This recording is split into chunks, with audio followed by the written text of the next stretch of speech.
Fica à vontade aí, vai ser uma bênção aí para você. Amém? Pode pegar. Pode, ué. Para quem quiser pegar. Quase que perde a bênção, hein? Isso aí. Amém? Depois você me conta o testemunho, tá? Do que Deus falou através desse livro e fez na sua vida. Amém? Glória a Deus. Queria que você abrisse a sua Bíblia no primeiro livro dos Reis, no capítulo 13. Quem tem Bíblia aí? Seja... Meu irmão, muita gente com Bíblia impressa aí, hein? Louvado seja o nome do Senhor, hein? Mas a Bíblia do smartphone também funciona, tá? O que importa não é se a Bíblia é impressa ou é no smartphone. O que importa é que ela seja obedecida, amém? Então, primeiro livro dos Reis, no capítulo de número 13. Eu tenho uma palavra importante para você, para mim, para essa geração. O homem de Deus que veio de Judá. Por ordem do Senhor, um homem de Deus foi de Judá a Betel, quando Jeroboão estava em pé junto ao altar para queimar incenso.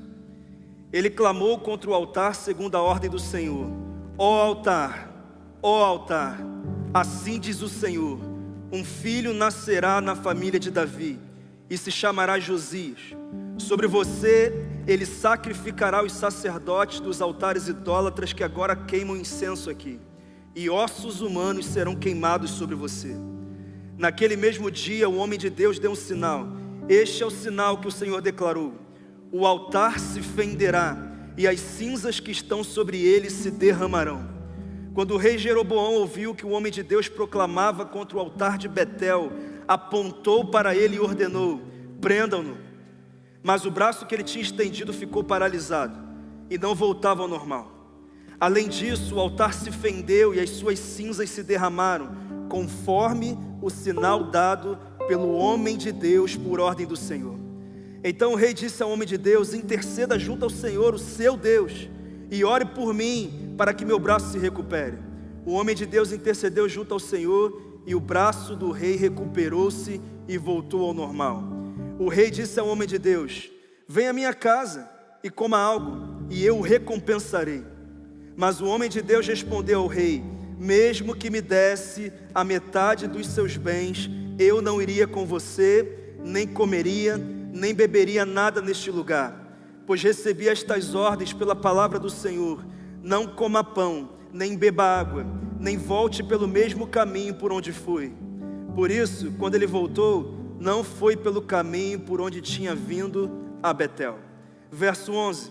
Ora, havia um certo profeta já idoso que morava em Betel. Seus filhos lhe contaram tudo que o homem de Deus havia feito naquele dia e também o que ele dissera ao rei. O pai lhes perguntou por qual caminho ele foi, e os seus filhos lhe mostraram por onde tinha ido o homem de Deus que viera de Judá. Então disse aos filhos: selem um jumento para mim. Depois de selarem o jumento, ele montou e cavalgou à procura do homem de Deus, até que o encontrou sentado embaixo da grande árvore. E lhe perguntou: você é o homem de Deus que veio de Judá? Sou, respondeu. Então o profeta lhe disse: venha à minha casa comer alguma coisa. O homem de Deus disse: não posso ir com você, nem posso comer pão ou beber água nesse lugar. A palavra do Senhor deu-me esta ordem: não coma pão, nem beba água lá, nem volte pelo mesmo caminho por onde você foi. O profeta idoso respondeu: eu também sou profeta como você. E um anjo me disse por ordem do Senhor: faça-o voltar com você para a sua casa, para que coma pão e beba água. Mas ele estava mentindo. E o homem de Deus voltou com ele e foi comer e beber em sua casa. Enquanto ainda estavam sentados à mesa, a palavra do Senhor veio ao profeta idoso que o havia feito voltar. E ele bradou ao homem de Deus que tinha vindo de Judá: assim diz o Senhor, você desafiou a palavra do Senhor e não obedeceu a ordem que o Senhor, o seu Deus, lhe deu. Você voltou e comeu pão e bebeu água no lugar onde ele falou que não comesse nem bebesse. Por isso, o seu corpo não será sepultado no túmulo dos seus antepassados. Quando o homem de Deus acabou de comer e beber, o profeta idoso selou seu jumento para ele. No caminho, um leão atacou e o matou, e o seu corpo ficou estendido no chão, ao lado do leão e do jumento. Que o Senhor nos revele essa palavra, amém? Eu preciso começar fazendo algumas perguntas a você. O tema dessa palavra é como manter a chama acesa até o fim.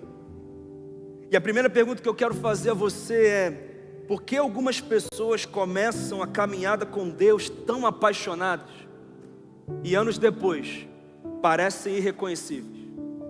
Uma segunda pergunta: você é rápido para obedecer a Deus ou costuma procrastinar a obediência? Uma terceira pergunta: qual seria o maior perigo para você? Uma tentação que tem cara de tentação ou um engano que parece verdade?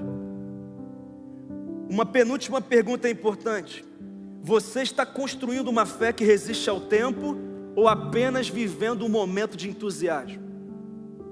E uma última pergunta que você precisa responder no seu coração: se hoje fosse escrito o último capítulo da sua história com Deus, esse capítulo inspiraria pessoas ou serviria de advertência para elas sobre como não viver a vida? São algumas perguntas que o capítulo 13 do primeiro livro dos Reis nos ensina a responder, porque talvez esse seja um dos relatos mais assustadores das Escrituras.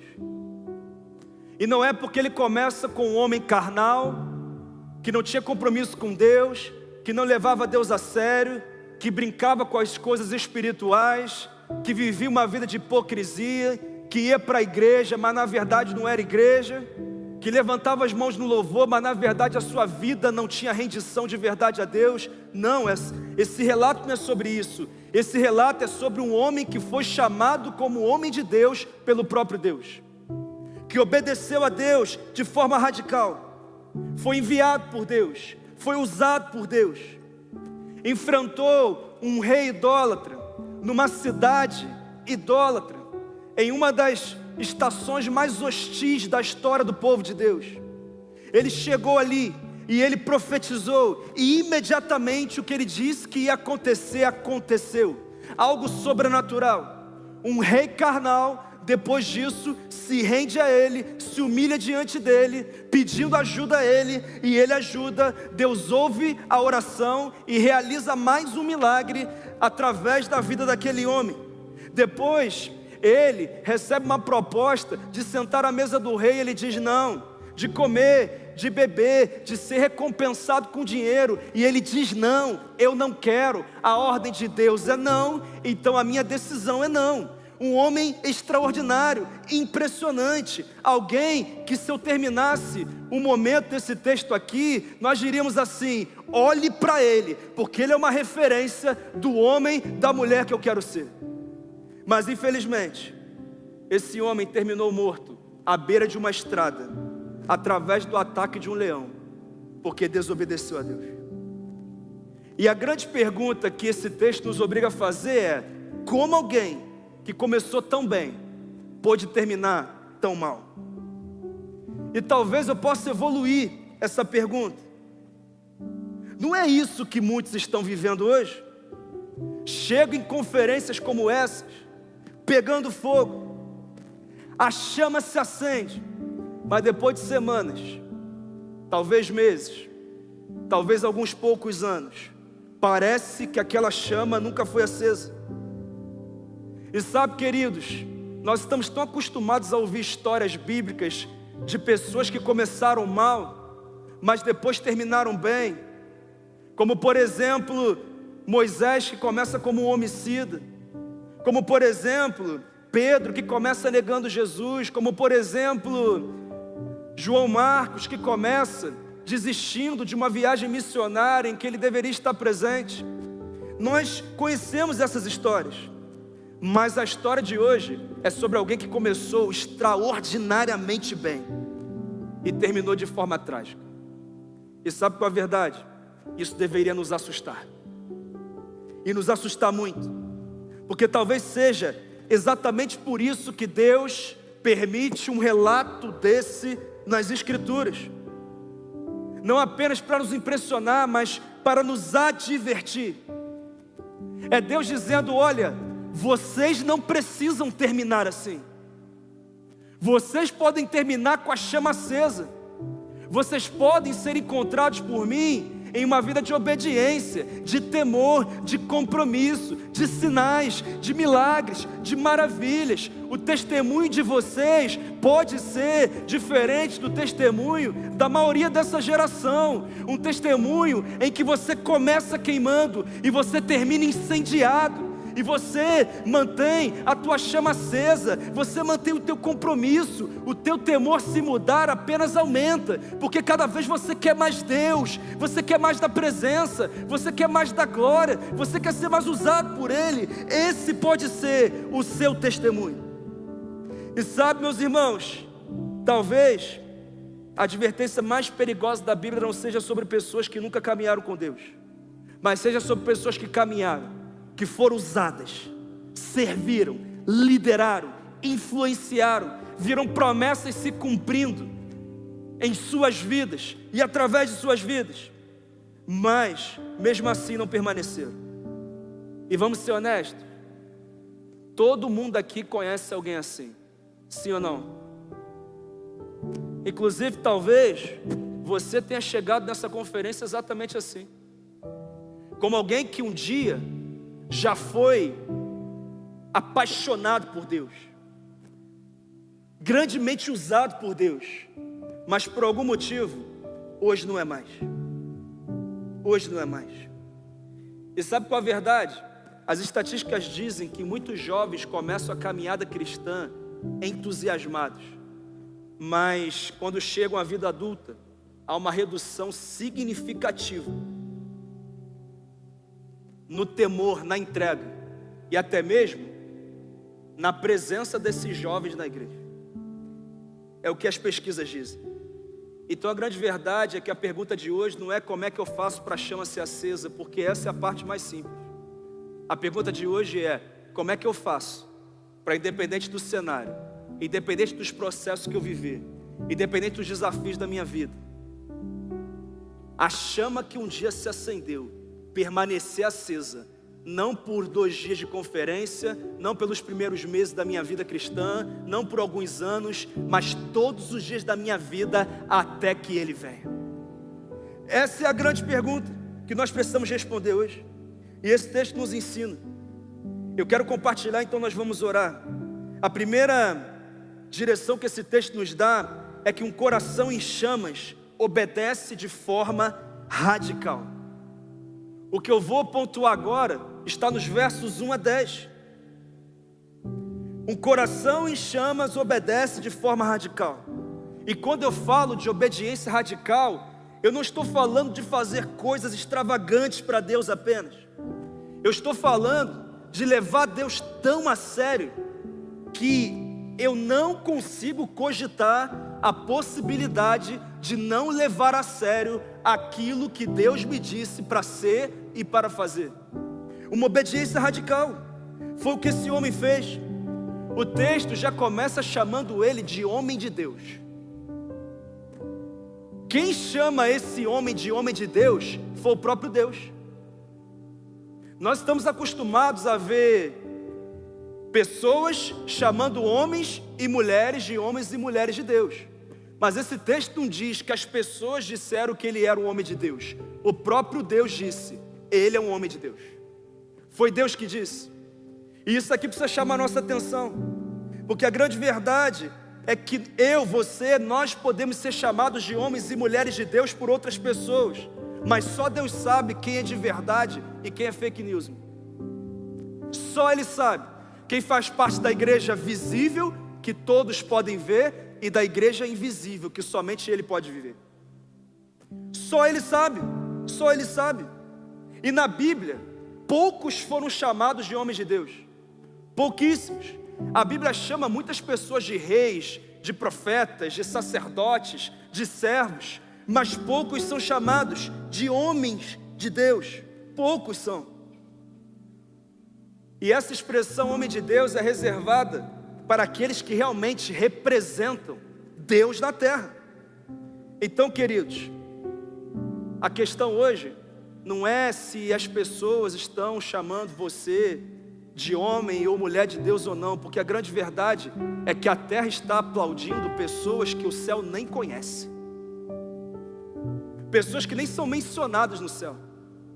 Não se engane, nem tudo que viraliza na terra, viraliza no céu. E o que Deus quer levantar nessa conferência, não são pessoas que serão chamadas por homens e mulheres de Deus, mas pessoas que o próprio Deus vai dizer: ali está um homem de Deus, ali está uma mulher de Deus. Ali, o próprio Deus, reconhecendo o próprio Deus. É sobre isso. Sabe o que é interessante também? Ninguém sabe o nome desse profeta de Judá que foi até Betel. E isso é tremendo, porque nós estamos num período em que todo mundo quer que o seu nome seja conhecido, o seu nome seja citado, o seu nome seja mencionado. Eu quero ser conhecido, eu quero ser seguido por milhões, eu quero que todo mundo me conheça, eu quero ser famoso. Mas sabe qual é a verdade? Tem muita gente que ninguém conhece na terra, mas o céu está falando o tempo inteiro sobre essas pessoas. E Deus está levantando uma geração nessa conferência de homens e mulheres que talvez nunca sejam famosos nessa terra, mas serão conhecidos no céu. Onde estão esses homens e mulheres aqui, irmãos? Eu realmente creio nisso. Então, debaixo da ordem de Deus, esse homem, esse jovem profeta, chega sozinho em Betel. Betel foi o mesmo lugar em que Jacó viu uma escada, viu anjos. E ele deu o nome de Betel, que significa casa de Deus. Mas depois da divisão de Israel em reino do norte, reino do sul, a coisa saiu do controle. E o reino do norte, através da liderança de Jeroboão, transformou uma cidade chamada de casa de Deus em um centro nacional de idolatria. Algo triste, mas o lugar que nasceu como símbolo da presença de Deus tornou-se símbolo da substituição de Deus. Algo assustador. Pensa num ambiente em que, se Deus dissesse vá lá, você diria assim: Deus, pode mandar outro. Porque pensa num ambiente hostil para um profeta, para um homem de Deus. Mas ele foi. E ali ele chegou diante do rei mais poderoso do reino do norte. Deus enviou apenas um homem. Apenas um homem. E ele sozinho, debaixo da direção do Senhor, profetizou contra um altar a deuses pagãos. E ele disse: olha, o Senhor manda dizer que esse altar irá fender-se, suas cinzas serão derramadas sobre ele. E quando Jeroboão vê aquela profecia, ele aponta o braço para ele e fala: prende esse homem agora, prende esse profeta aí agora. E exatamente no momento que ele aponta o braço para ele, o texto conta que o braço dele ficou paralisado. E ao mesmo tempo, a profecia do homem de Deus se cumpre, porque o altar fendeu-se na frente dele, na mesma hora. Algo sobrenatural. E quando Jeroboão viu aquilo, ficou assustado, porque ele percebeu que ele, que era a autoridade máxima na terra, estava sendo humilhado pela autoridade máxima que há no céu, na terra e debaixo da terra, o Deus daquele homem de Deus, o Deus de Israel. Então ele diz, desesperado: por favor, ora o teu Deus. Não ora o meu Deus, não. Não ora nesse altar aqui, não. Ora o teu Deus, que o teu Deus é que tem poder. Ora ele, para que meu braço volte ao normal. E o homem de Deus fez uma oração: Deus, acho que às vezes a gente lê umas coisas na Bíblia assim que parecem são muito normais, né? O braço estava paralisado e falou: Deus, resolve isso aí para mim, por favor. Na hora, o braço voltou à normalidade. Irmão, não leia a Bíblia entendendo como algo comum, não, tá, irmão? Não leia a Bíblia entendendo como algo comum, é sobrenatural. E aí, o texto conta que o rei falou assim: então faz o seguinte, eu quero te receber no meu palácio, eu quero que você sente a minha mesa. Eu vou te dar comida, eu vou te dar bebida, e eu também vou te dar uma recompensa. Eu agora quero te recompensar. E sabe o que o profeta disse? Eu não vou comer, eu não vou beber, eu não quero a tua recompensa, porque a ordem que Deus me deu foi de vir até aqui, profetizar contra esse altar, e depois voltar sem comer, sem beber, e pelo mesmo caminho. E se foi isso que Deus me disse para fazer, é isso que eu vou fazer. Sabe qual é o nome disso? Obediência radical. A verdadeira obediência. Pastor, o que é? Quais são as marcas da verdadeira obediência? Primeiro, ela é imediata. Como assim, pastor? Ela não adia aquilo que Deus já ordenou. O homem de Deus não disse assim: deixa as tensões no reino do norte se acalmarem, então eu vou lá. Ele não disse assim: manda um outro profeta lá, ele vai preparando o caminho, se a coisa se acalmar, eu vou lá. Ele não disse: olha, eu não estou preparado ainda para um embate espiritual tão forte assim não, então agora não, pode ser em outro momento. O texto diz que ele obedeceu imediatamente. Deixa eu te fazer uma pergunta: você é alguém obediente a Deus? Segunda pergunta: você obedece de forma imediata, ou você chegou aqui quase já virando para o segundo semestre aí, procrastinando obedecer a coisas que estão muito claras que Deus já disse para você fazer? Porque a obediência a Deus, se não for imediata, ela não serve. Deus não aceita meia obediência, Ele não aceita 90% de obediência, Ele aceita a obediência completa, imediata, voluntária. Foi isso que aconteceu. Quantas pessoas estão dizendo para Deus: Deus, eu ouvi que eu tenho que terminar esse relacionamento, mas eu vou tentar mais um pouco.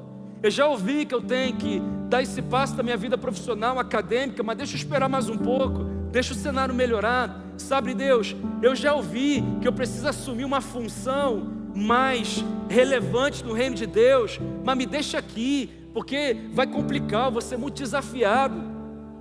Não vai ser tão simples quanto essa tarefa que eu faço aqui, então me deixa aqui quietinho. Liderar célula não, fazer discípulos não. Deixa eu aqui com o meu colete da recepção, deixa eu ficar fazendo aqui algo que eu não preciso de muita coisa para fazer. Me deixa aqui. Pessoas que estão procrastinando obediência, dizendo: Deus, quando a faculdade terminar, quando eu me casar, quando eu tiver estabilidade financeira, quando eu comprar minha casa própria, quando eu quitar o meu carro, quando eu passar nesse concurso, sabe, Deus, quando tudo estiver da melhor forma possível, eu vou obedecer.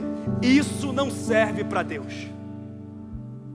Obediência radical é imediata. Quem está entendendo aqui?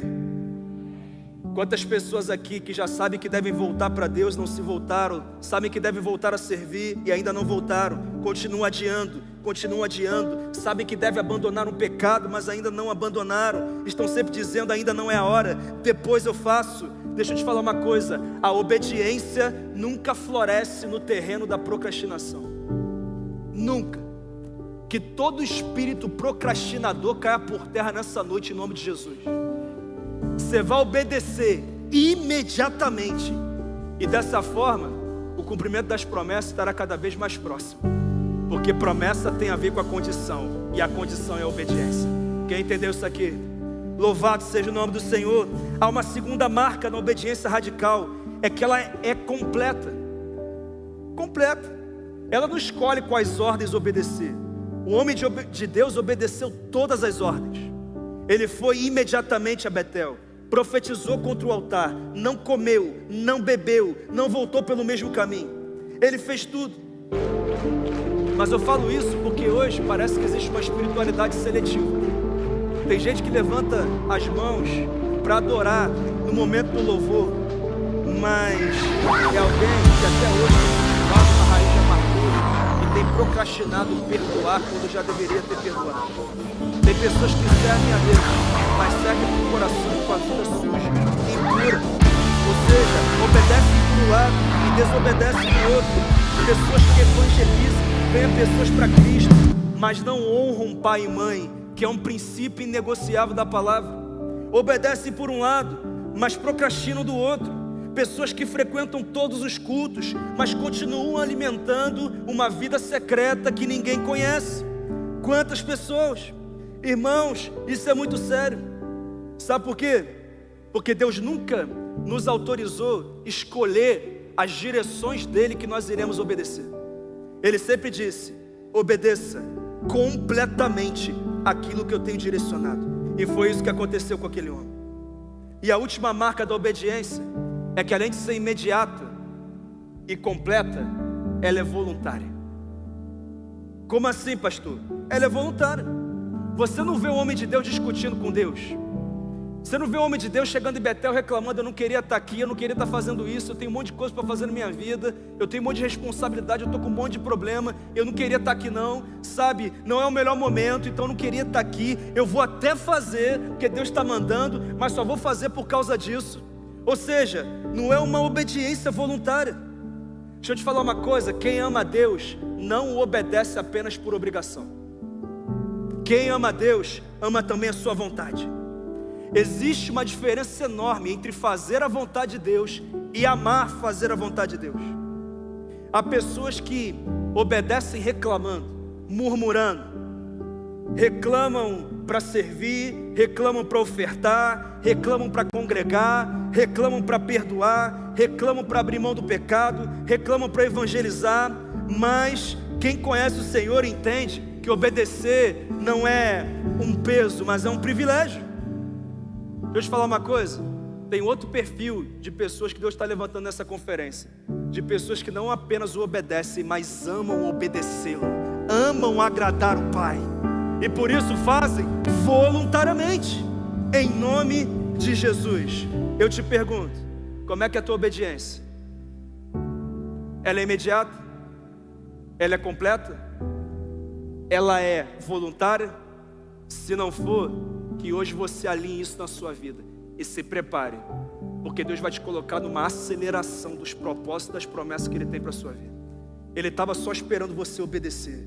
Ah, pastor, mas eu achei que Deus ia mandar um fogo novo sobre a minha vida, eu achei que Ele ia fazer uns milagres na minha vida, eu achei que assim, eu ia ver anjos de um lado para o outro, eu achei que eu ia ter uma experiência com Deus que eu nunca tive. Sabe, tudo isso é maravilhoso, mas talvez para algumas pessoas o que você precise não seja mais uma experiência ou mais uma conferência. O que você precise talvez seja obedecer aquilo que você não obedeceu.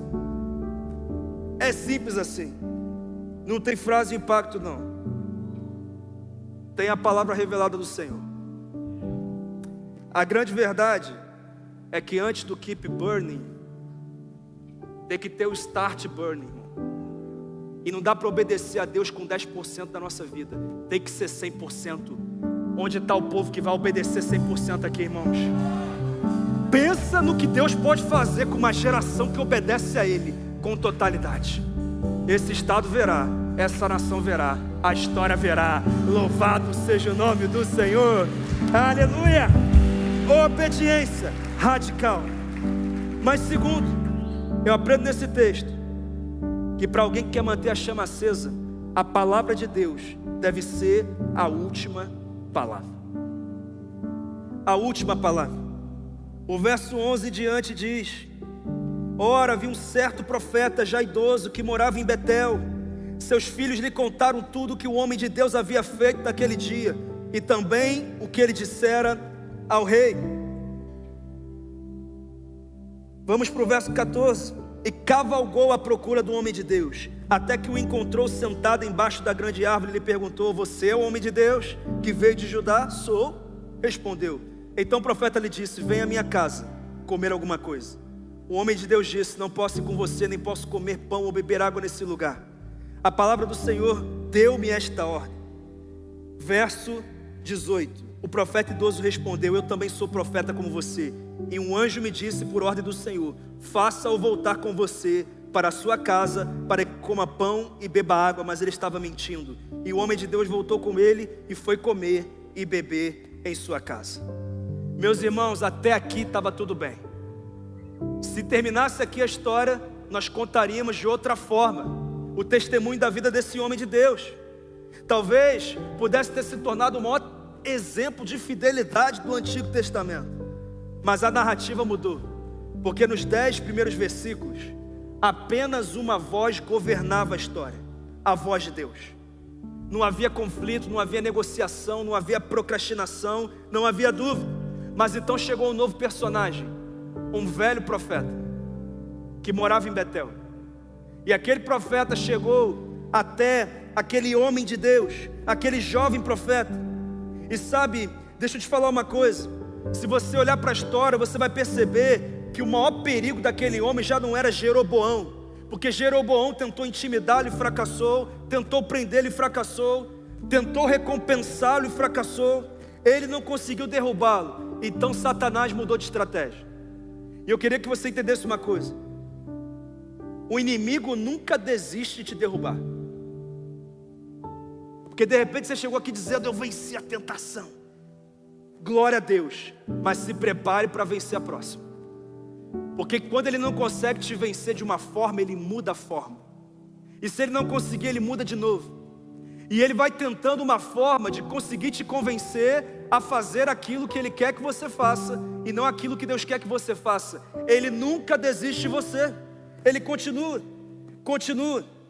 A pressão de Jeroboão não funcionou. Ok. Então, que tal usar uma palavra profética? Porque todo mundo gosta de uma palavra profética, não é? Ainda mais quando nos leva para o nosso conforto. Ainda mais quando diz tudo aquilo que nós queremos ouvir. Ainda mais quando é aquilo que o nosso coração estava desejando. Todo mundo gosta de uma palavra profética. E deixa eu te falar uma coisa.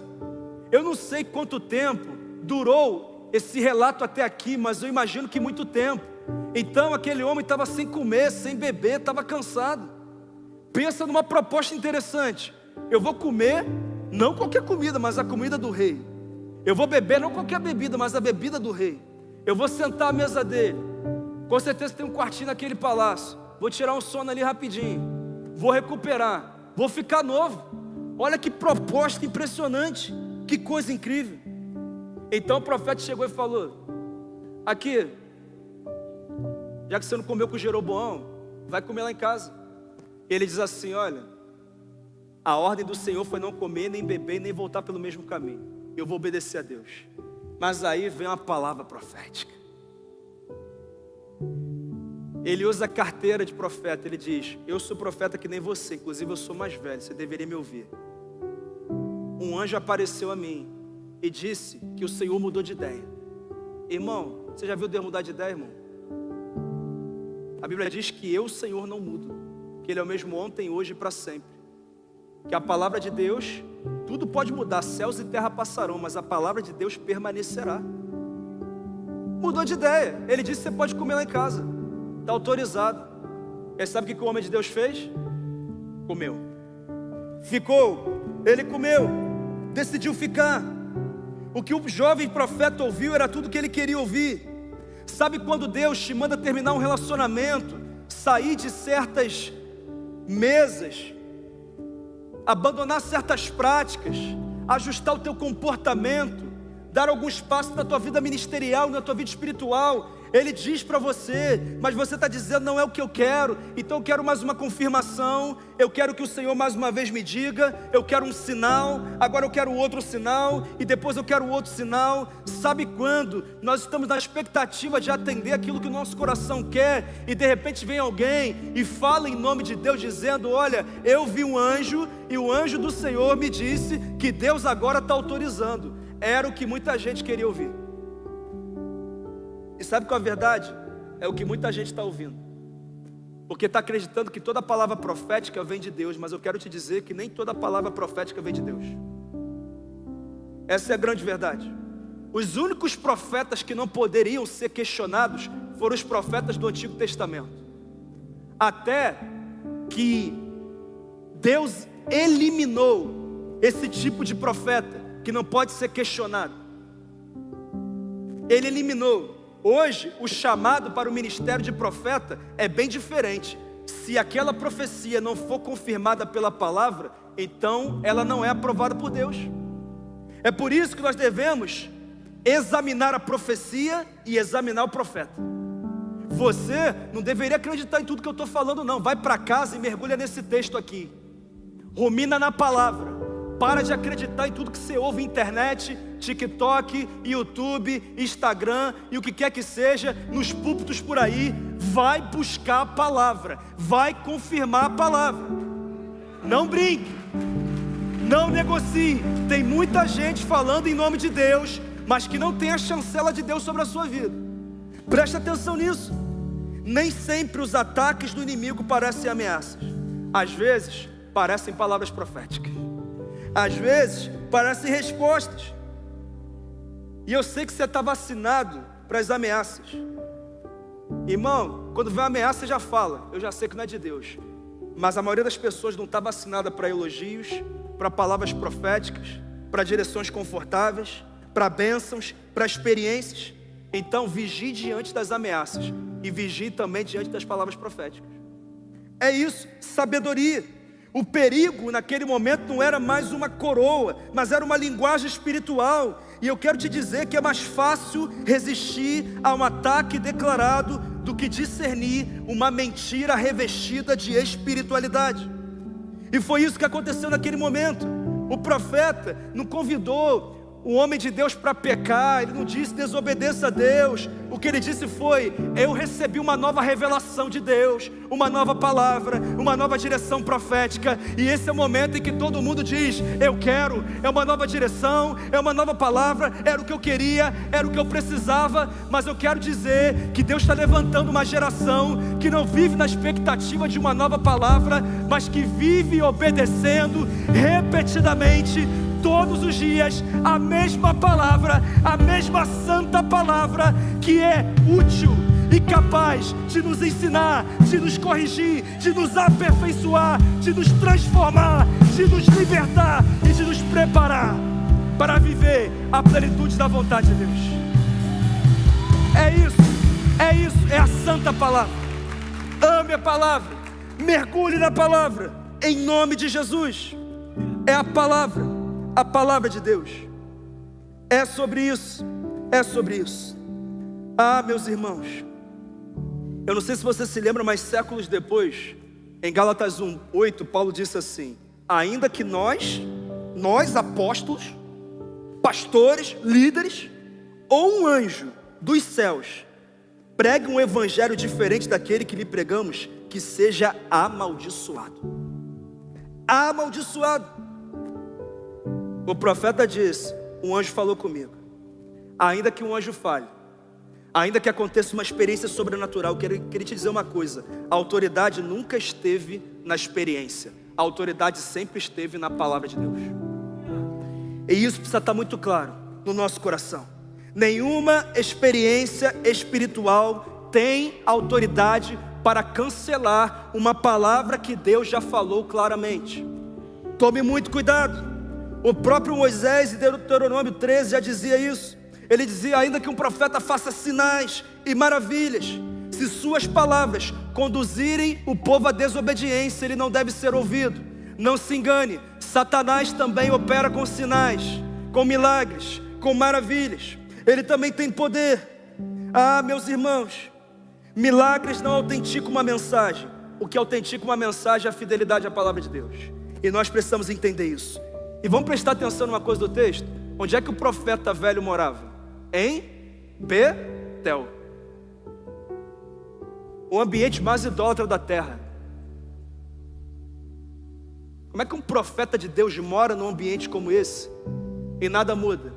Deixa eu te falar uma coisa: tem muita gente que tem jeito de profeta, que tem até carteira de profeta, mas que a vida não evidencia que Deus está chancelando o ministério e a caminhada dele. Tome muito cuidado, porque não é difícil ter cacuete de crente não, irmão. Não é difícil ter cacuete de profeta não. Não é difícil mudar a voz quando eu estou orando e parecer espiritual. Isso não é difícil não, isso é muito fácil, qualquer um consegue. Para pregar a palavra de Deus não tem que mudar a voz, tem que pregar a palavra. Pregar a palavra, apenas a palavra. É isso que muda a nossa vida. O que mudou a minha vida desde que eu nasci. Porque eu nasci em berço evangélico, me batizei aos 10 anos voluntariamente. E graças ao Senhor eu nunca pensei em abandonar o meu Jesus. A cada dia eu amo mais o meu Jesus. E eu aprendi na palavra, escola bíblica, discipulado, Bíblia, profundidade, palavra. Eu me preparei, assim como você também tem se preparado, para que nós não sejamos enganados. É isso. Quantas pessoas ainda são fascinadas por experiências espirituais, revelações, sonhos, visões, e tudo isso é maravilhoso, e Deus muitas vezes nos dá essas experiências, mas eu quero dizer que o problema começa quando uma experiência passa a corrigir aquilo que Deus já revelou. A palavra nunca deve ser julgada pela experiência, mas é a experiência que deve ser julgada pela palavra. E isso precisa estar muito claro para mim e para você. O que me assusta nesse texto é que não foi apenas o fato de ouvir um velho profeta que mudou a vida dele, mas foi que aquele homem de Deus aceitou avaliar novamente uma direção clara que Deus já havia dado para ele. Deus tinha sido claro. Pode dizer uma coisa para você aqui? Para de pedir a Deus confirmação daquilo que Ele já deixou claro para você. Para. Você não precisa mais de confirmação, você precisa de obediência. E acreditar que ninguém se arrepende por obedecer a Deus. Mas eu conheço muita gente que se arrepende por ter procrastinado a sua obediência. Essa é uma grande verdade. Quantas vezes nós fazemos isso? A Bíblia já falou sobre santidade, sobre devoção, sobre bebida alcoólica, sobre mais companhia, sobre discipulado, sobre missão, sobre dízimos, sobre ofertas. Mas tem gente que continua procurando alguém no YouTube, no TikTok, nas redes sociais, para confirmar aquilo que quer fazer.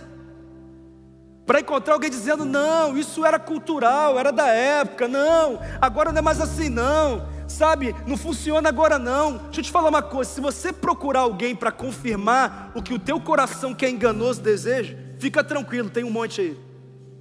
Mas você só precisa de um livro, para não perguntar mais nada para Deus.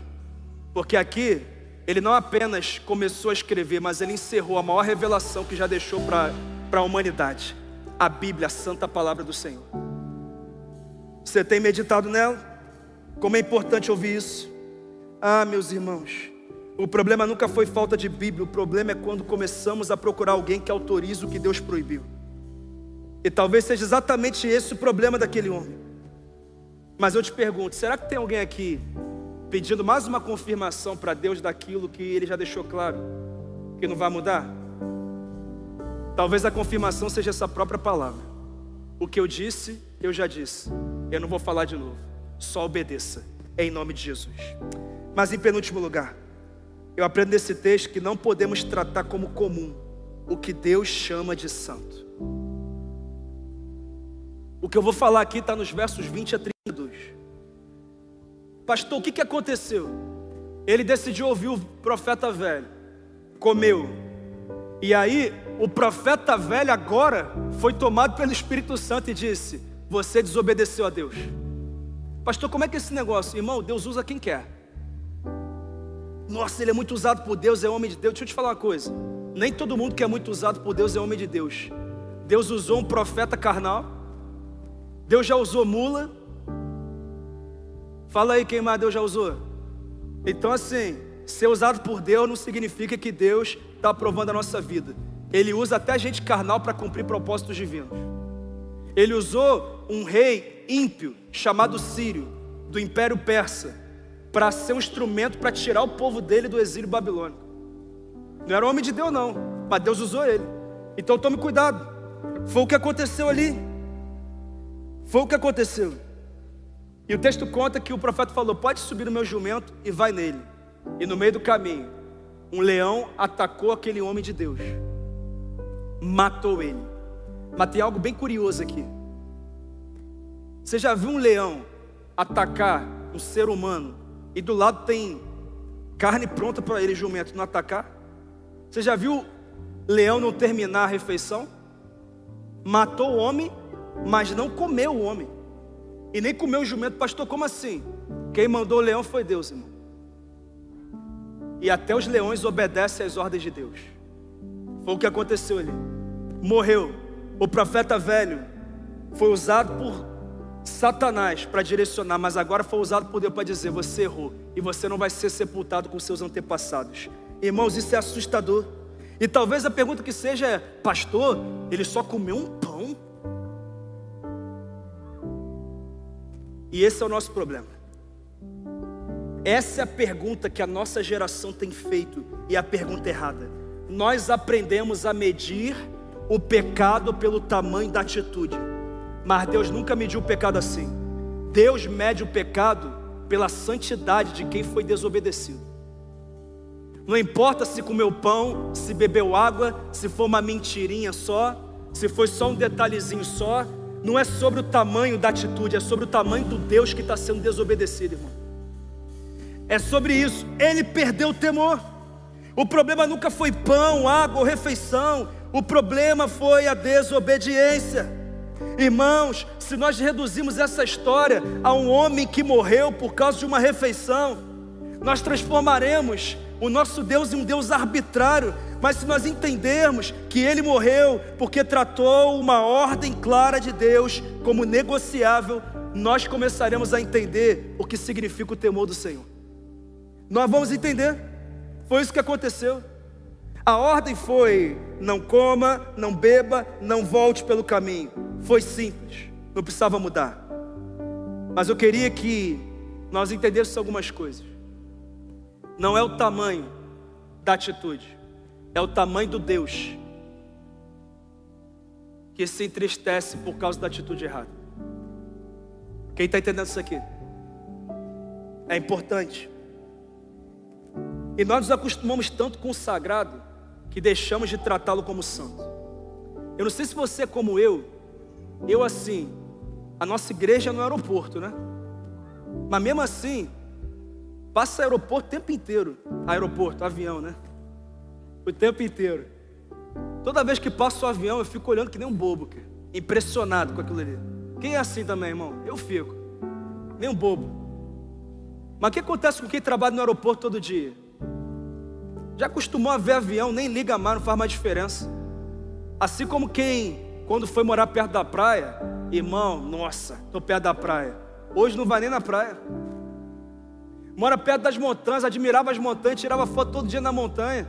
Hoje, passa e nem vê a montanha. Irmão, sobre avião, sobre montanha, sobre praia, tá tudo bem. Mas sabe qual é o problema? Nós estamos fazendo o mesmo com Deus e com a presença. Nós estamos tratando como comum aquele que é santo. Nós entramos num ambiente como esse e achamos que está tudo bem, nós ficamos no celular olhando um monte de coisa. Nós achamos que está tudo bem, algumas músicas serem cantadas, e nós assim, praticamente nem abrimos a boca para cantar, porque assim, nem a música que eu gosto, ou eu canto toda hora, e assim, não estou muito afim de cantar hoje não, sabe? Nós nos acostumamos a tratar o que é santo, o que é sagrado como comum. Esse é o nosso problema. Esse foi o problema daquele jovem profeta, que passou a tratar o que era santo como comum. Não era o pão, mas era a ordem de Deus, que ele ignorou. Foi isso que aconteceu com Uzá, debaixo da ordem de Davi, de levar a arca de volta a Jerusalém. Mas a ordem era que a arca fosse carregada nos ombros dos levitas. Uzá não era levita, a arca foi colocada sobre um carro de bois, e inclusive Uzá viu por anos a arca dentro da sua casa, porque ele era filho de Abinadab. Todo dia ele via a arca, todo dia a presença representada de Deus no meio do povo estava na casa dele. Todo dia, anos eu estou vendo a arca, eu estou vendo a arca. Mas para Uzá, a arca se tornou apenas um móvel religioso, porque na hora que os bois tropeçaram na eira de Nacon, o texto conta que ele faz o que não poderia fazer. Ele toca na arca e morre na hora. Ah, pastor, mas isso aí é Antigo Testamento, que era o Deus da justiça. E agora nós estamos na era da graça, pastor. Agora é somebody love nosso Deus agora. Agora é só assim. Fala isso para Ananias e Safira em Atos 5, que é Novo Testamento, com a igreja inclusive estabelecida. O problema não foi apenas mentiu, foi o que Pedro disse: você não mentiu para homens, você mentiu para Deus. Deus nem precisava da tua ofertinha miserável não. Ele é o dono do ouro e da prata, mas o problema é que você tratou como comum aquele que é santo. O problema não é o tamanho da tua atitude, o problema é o tamanho do Deus a quem vocês desobedeceram. Novo Testamento, foi ontem que aconteceu. Foi ontem. E nós precisamos que o nosso temor seja aumentado nessa conferência. É o temor do Senhor que é o princípio da sabedoria. O problema nunca foi o tamanho da atitude, sempre foi o tamanho de Deus. Porque para algumas pessoas, Deus foi reduzido diante dos seus olhos. Ele não é mais aquele Deus que era no início. Ele é alguém que eu posso decidir obedecer num dia e no outro dia eu posso desobedecer. Ele é aquele para quem eu posso dizer sim, eis-me aqui, Senhor, num ano, e no outro ano, porque as coisas não estão do jeito que eu quero, eu posso dizer: Deus, eu não quero mais não, manda outro, escolhe outro. É isso que está acontecendo. Mas eu quero te dizer que Deus pode até ter sido reduzido diante dos olhos de algumas pessoas, mas Ele continua não sendo apenas um Deus. Ele é o Deus dos deuses, Ele é o Rei dos reis, Ele é o Senhor dos senhores, Ele é o Alfa e o Ômega, o princípio e o fim. Ele é o Criador, Ele é o sustentador, Ele é o governador. A Ele seja a glória, a Ele seja o poder, a Ele seja o louvor, a Ele seja a minha vida, a Ele seja a sua vida.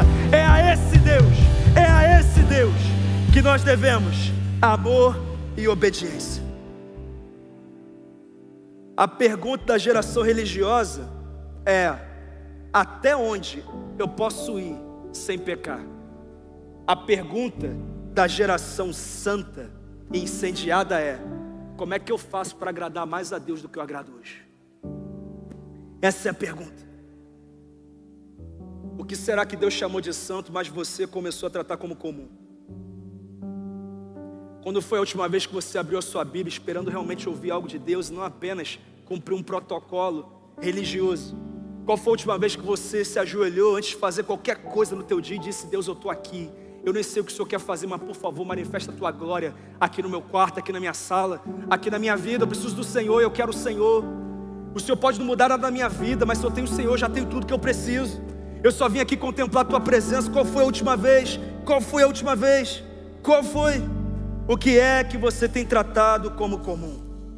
Mas em último lugar, eu aprendo nesse texto que a chama só permanece acesa em quem permanece fiel. Nos versos 33 e 34, o texto conta algo que para mim é assustador. Termina dizendo que mesmo depois disso, Jeroboão não abandonou os seus maus caminhos. Mesmo depois de ter visto uma profecia de Deus se cumprir imediatamente na frente dele, mesmo depois de ver Deus paralisando o braço dele e devolvendo os movimentos, mesmo depois de ver o altar fendendo na frente dele, mesmo depois de ver que realmente os deuses a que ele adorava eram fichinha diante do verdadeiro Deus, o texto diz que ele não quis se arrepender.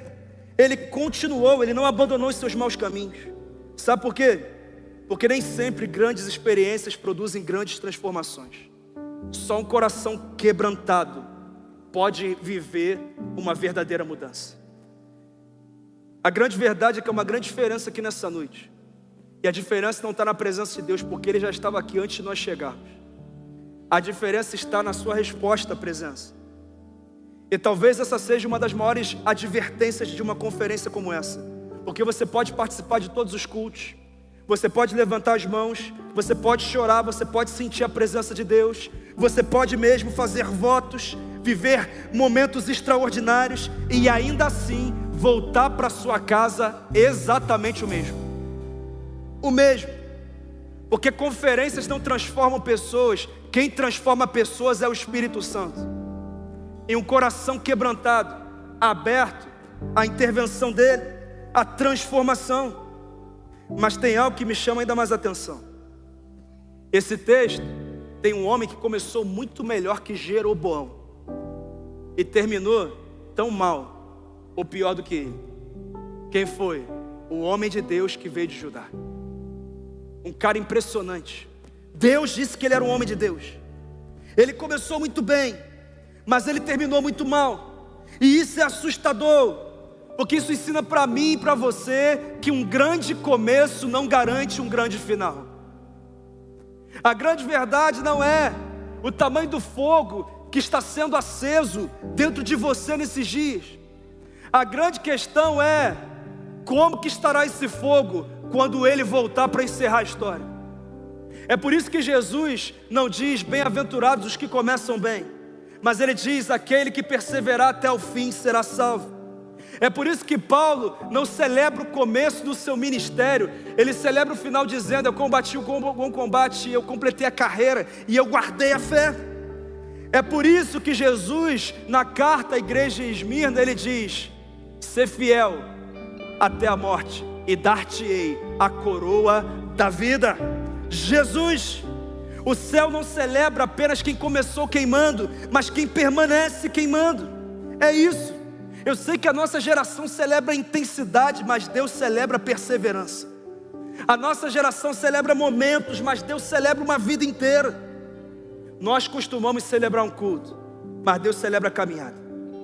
E é por isso que hoje à noite ou amanhã você vai encontrar alguém que não veio aqui e que vai te fazer uma pergunta: e aí, a conferência foi boa? Como é que foi? Foi boa? E eu vou te dar um conselho de uma resposta.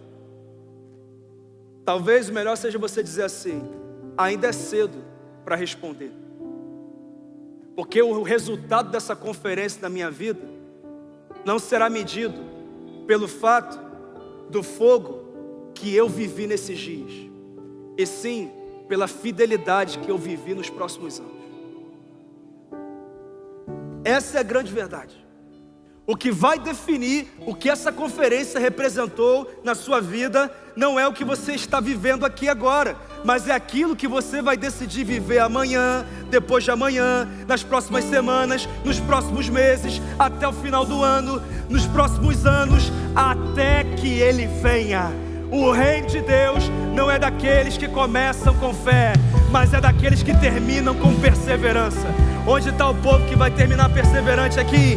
Até o fim, ser fiel até o fim, e eu darei a coroa da vida. É isso.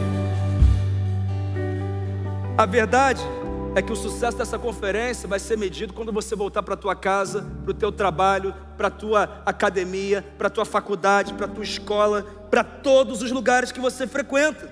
É sobre isso. Aquele homem de Deus não terminou queimando. E ao invés da gente terminar assustado, nós vamos terminar essa palavra incendiados. Sabe por quê? É muito melhor aprender com o erro dos outros do que com o nosso, sim ou não? Sabe por que essa palavra está na Bíblia? Por amor a você, por amor a mim, para que eu e você não terminemos como ele. O leão que nós vamos encontrar não é o leão que nos ataca, mas é o leão da tribo de Judá, que está conosco todos os dias. Não é sobre começar queimando, mas é sobre terminar queimando, até que Ele venha. Até que Ele venha.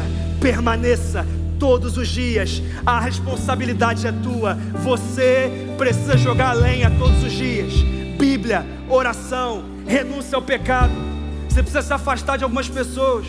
Talvez você precise parar de seguir alguns perfis das suas redes sociais.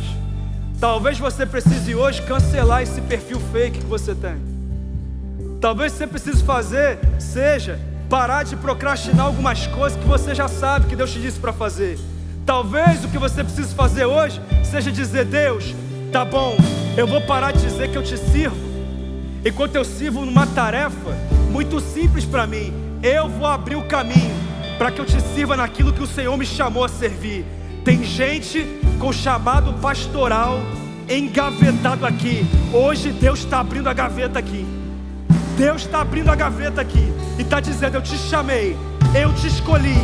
Para de procrastinar aquilo que eu te chamei a viver e a fazer. Que todo comportamento procrastinador seja encerrado nessa noite, em nome de Jesus. A partir da sua vida, essa geração terá uma nova identidade, e não será daqueles que começam empolgados, mas param no meio do caminho, mas será daqueles que começam com a chama acesa e permanecem incendiados, não por alguns meses, não por alguns anos, mas até que Ele venha, que o fogo venha e que Ele permaneça sobre a minha vida e sobre a sua vida. Essa é a palavra do Senhor para você nessa noite, no nome de Jesus.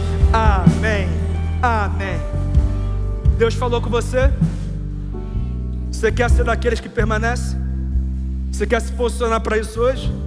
Então sai do teu lugar, o altar está aqui. E agora, que você não vai receber só um fogo não. O espírito de perseverança está sobre você. Pode vir aqui, pode vir. Pode vir, o altar está aqui, pode vir. Pode vir, pode vir. Deus está te chamando. Uma nova geração começa aqui nessa noite. Uma nova mentalidade.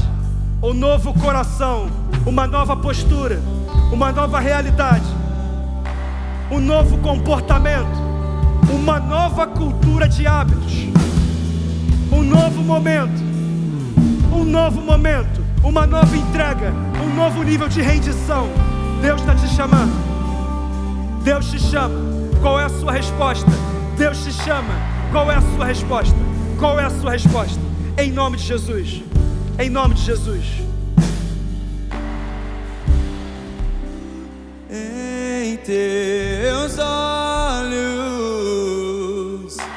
e fez